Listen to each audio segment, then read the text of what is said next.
बुलढाण्यातील शेगावमध्ये केस गळती प्रकरणाला महिना उलटला तरी निदान नाही, रुग्णांना नवे केस येण्यास सुरुवात, मात्र डोळ्यांचा त्रास वाढला।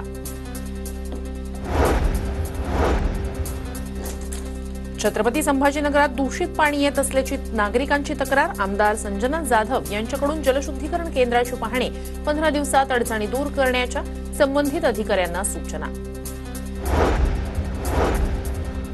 लातूरच्या उदगीरमध्ये कोंबड्यांना बर्ड फ्लूची लागण, कोंबड्या आणि अंडी योग्य पद्धतीने नष्ट, नागरिकांनी घाबरून न जाता योग्य ती काळजी घेण्याचं आवाहन।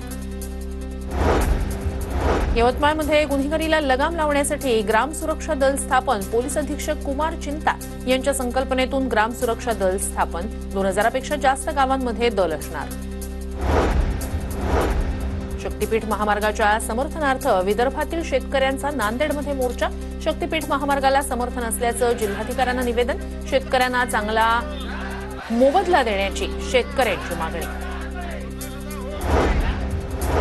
भंडाऱ्याच्या कौलेवाडा गावात वाघाच्या हल्ल्यात महिलेचा मृत्यू, आक्रमक गावकऱ्यांची लाठ्याकाठ्या घेऊन परिसरात गर्दी, वाघाचा बंदोबस्त करण्याची नागरिकांची मागणी।